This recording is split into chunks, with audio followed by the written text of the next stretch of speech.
வணக்கம். நம்ம வாழ்க்கையில என்னைக்காவது யோசிச்சு பார்த்திருக்கோமா, நாம ஏன் பாசத்தை விட விசுவாசத்துக்கு அவ்ளோ முக்கியத்துவம் கொடுக்கறோம்னு? சில நேரங்கள்ல ஒரு பெரிய கூட்டத்தோட இருக்கிறத விட தனியா இருக்கிறதோ இல்ல 1 2 க்ளோஸ் ஃப்ரெண்ட்ஸ் மட்டும் போதும்னு ஏன் தோணுது?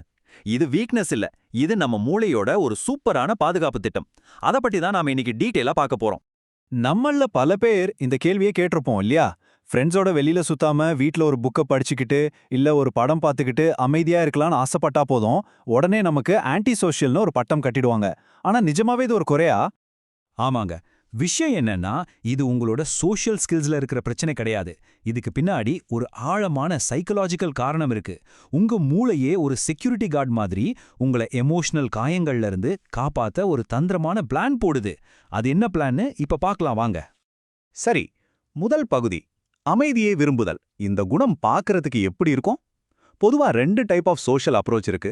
அத ரெண்டையும் ஒப்பிட்டு பார்த்தா நாம ஏன் இப்படி இருக்கோம்னு நமக்கே தெளிவா புரிஞ்சிடும். ஒரு பக்கம் சோஷியல் பட்டர்ஃப்ளைன்னு சொல்லுவோம்ல, அவங்க கூட்டத்துல இருக்கும்போது தான் ரொம்ப எனர்ஜெட்டிக்கா ஃபீல் பண்ணுவாங்க.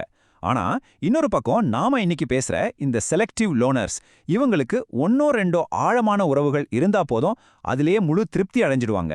இவங்களுக்கு உறவுகளோட எண்ணிக்கை முக்கியம் இல்ல, அதோட ஆழமும் நம்பகத்தன்மையும் தான் ரொம்ப ரொம்ப முக்கியம். இது குறைபாடு இல்ல, இது அவங்களோட தனிப்பட்ட ஒரு தேர்வு. ஓகே, இந்த தேர்வு எங்கிருந்து வருது?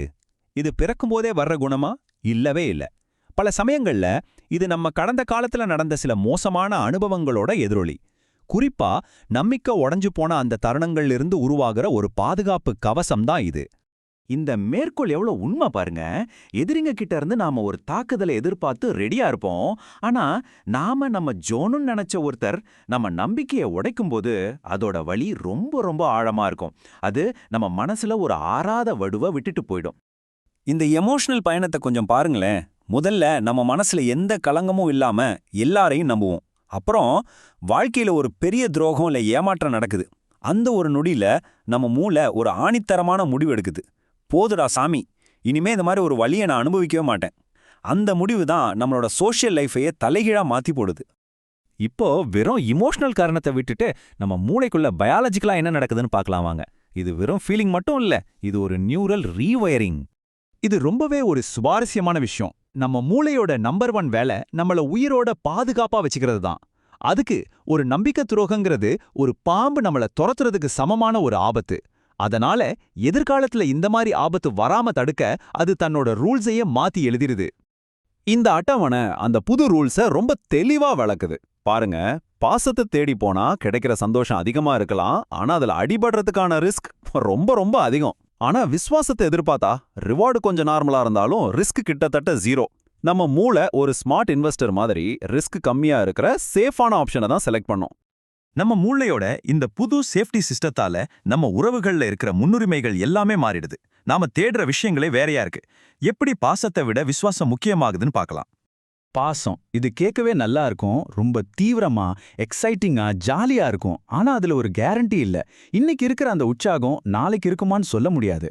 பாதுகாப்பை மட்டுமே தேடுற நம்ம மூளைக்கு இந்த கணிக்க முடியாத தன்மைதான் மிகப்பெரிய எதிரி. இன்னொரு பக்கம் விஸ்வாசம்.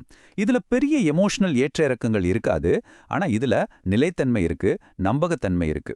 என்ன நடந்தாலும் சரி, இந்த ஒரு ஆள் நமக்காக நிப்பாங்க அப்படிங்கிற அந்த உணர்வு இருக்குல்ல, அந்த அடிப்பட்ட மனசுக்கு கிடைக்கிற மிகப்பெரிய ஆறுதல். 100 அறக்குறையா தெரிஞ்சவங்கள வச்சுக்கிறதுக்கு முழுசா நம்பக்கூடிய ஒரே ஒருத்தர் போதும். இதுதான் அந்த புது மனநிலையோட சிம்பிள் கணக்கு. இது குவான்டிட்டி பத்தினது இல்ல, இது குவாலிட்டி பத்தினது. அதனால நம்மள நாமளே தனிமைய விரும்புற ஆள்னு சொல்லிக்கிறதுக்கு பதிலா நம்மள பார்க்கறதுக்கு ஒரு புது, இன்னும் சொல்லப்போனா ஒரு பவர்ஃபுல்லான வழி இருக்கு. அப்போ நாம இதுல இருந்து என்ன தெரிஞ்சுக்கணும்? நீங்க தனியா இருக்க விரும்புறது ஒரு சோஷியல் ஃபெயிலியர் இல்ல, அது உங்க மூளையோட ஒரு பாதுகாப்பு திட்டம். நீங்க உறவுகள்ல எக்ஸைட்மெண்ட்டை விட ஸ்டெபிலிட்டியை தேடுறீங்க. சுருக்கமா சொல்லணும்னா, நீங்க ஒரு சமூக விரோதி இல்ல, நீங்க யாரை நம்பணும்னு கரெக்டா தேர்ந்தெடுக்கிறீங்க. அவ்வளவுதான் விஷயம். ஒரு நிமிஷம் யோசிச்சு பாருங்க. நான் சொன்ன இந்த விளக்கம் உங்க சொந்த ஃபீலிங்ஸோட இல்லனா உங்களுக்கு தெரிஞ்ச ஒருத்தரோட கேரக்டரோட மேட்ச் ஆகுதா? இது உங்களுக்கு ஒரு புதுவிதமான புரிதலை தருதா? இந்த வீடியோ மூலமா உங்களுக்கு ஒரு புது பார்வை கிடைச்சிருந்தா மறக்காம ஒரு லைக் போடுங்க. உங்களை மாதிரி ஃபீல் பண்ற உங்க ஃப்ரெண்ட்ஸ்க்கு இந்த ஷேர் பண்ணுங்க. அவங்களுக்கு இந்த யூஸ்ஃபுல்லா இருக்கலாம். மனித உளவியலோட இந்த மாதிரி பல ஆழமான விஷயங்களை பத்தி தெரிஞ்சுக்க நம்ம சேனலுக்கு கண்டிப்பா சப்ஸ்கிரைப் பண்ணுங்க. கடைசியா இந்த ஒரு கேள்வியோட நான் முடிச்சுக்கிறேன். நம்மள நாம பாதுகாத்துக்கிறதும் ரொம்ப முக்கியம்தான். ஆனா அதே சமயம் மறுபடியும் இன்னொருத்தரை நம்பி அவங்களோட கனெக்ட் ஆகிறதுக்கான அந்த வழியை நம்ம எப்படி கண்டுபிடிக்க போறோம்? இதுதான் நம்ம ஒவ்வொருத்தரோட தனிப்பட்ட பயணம். இத பத்தி யோசிங்க. அடுத்த விளக்கத்துல சந்திக்கலாம்.